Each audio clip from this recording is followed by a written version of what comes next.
Hello, xin chào các bạn đã quay trở lại với review 5 phút. Trong những diễn biến tiếp theo của đấu phá thương khung, sau khi Tiêu Viêm đại náo Phong Lôi Các, anh ấy rất may đã được Phong Tôn Giả ra tay tương trợ và dẫn đi rời khỏi nơi này.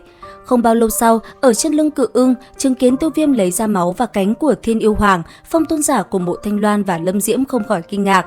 Thế nhưng, sau khi Tiêu Viêm tỉnh lại và kể cho Phong Tôn Giả biết sự tình về Dược Lão, vị lão nhân kia vốn dĩ tính cách thâm trầm nho nhã, đến lúc này ông cũng không chịu đựng được nữa mà bạo nộ, kình phong cùng gió lốc tràn ngập khắp nơi này. Đến khi biết Dược Lão vẫn còn sống và bị hồn điện giam giữ, Phong Tôn Giả mới bình tĩnh lại. Tiếp theo, nghe Tiêu Viêm nói sẽ đến dự đan hội ở tại đan tháp, ông liền đưa cho nam nhân kia một miếng ngọc. Theo lời ông, nếu ngày sau gặp phải nguy hiểm, chỉ cần bóp nát nó, ông sẽ đến ứng cứu. Thêm nữa, trong lúc Tiêu Viêm đi đan tháp, ông sẽ đi tìm hiểu thêm về hồn điện tại Minh Thành.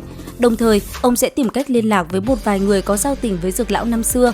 Nếu như có những người này trợ giúp, vậy thì chuyện cứu Dược Lão sẽ thuận lợi hơn rất nhiều. Nghe Phong Tôn Giả nói vậy, Tiêu Viêm gật đầu hướng quyền về phía của ông hành lễ.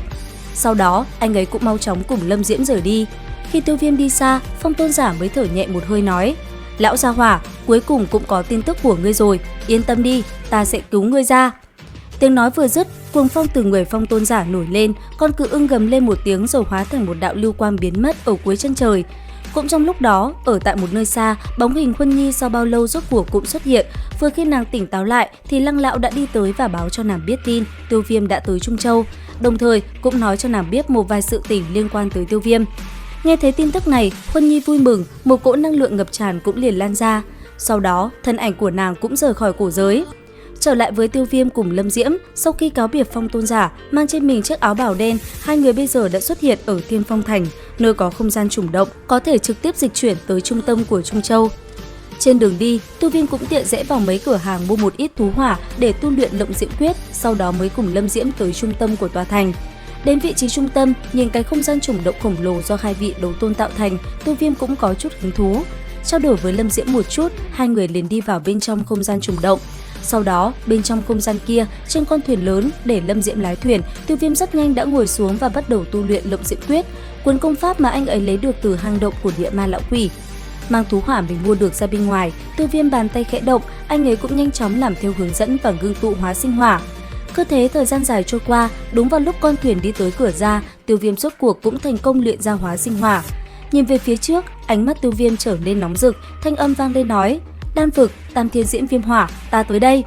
Dứt lời, một luồng ánh sáng lóe lên, thân ảnh của Tiêu Viêm cùng Lâm Diễm rất nhanh đã ở bên ngoài, nơi có âm cốc và phần viêm cốc tọa lạc.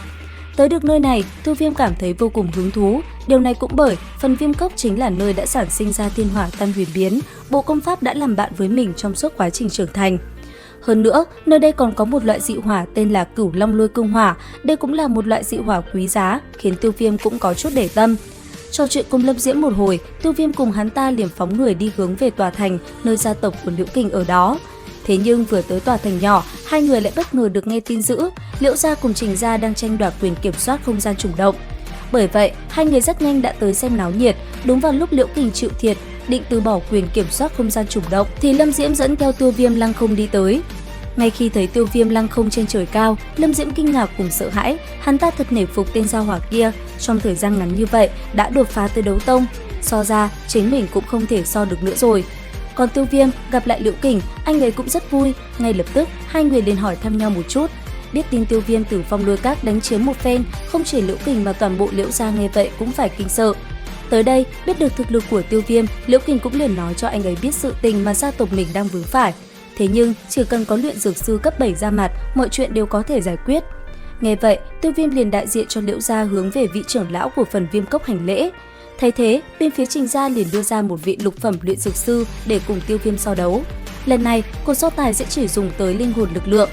Và tất nhiên, với linh hồn lực lượng kinh khủng của mình, Tiêu Viêm chẳng thể nào thu được. Chính vì thế, dùng linh hồn lực lượng hóa thành một cây thiết chùy, Tiêu Viêm đã đánh bại tên lục phẩm luyện dược sư của Trình gia, giúp Liễu Kình giành lại được quyền kiểm soát không gian trùng động.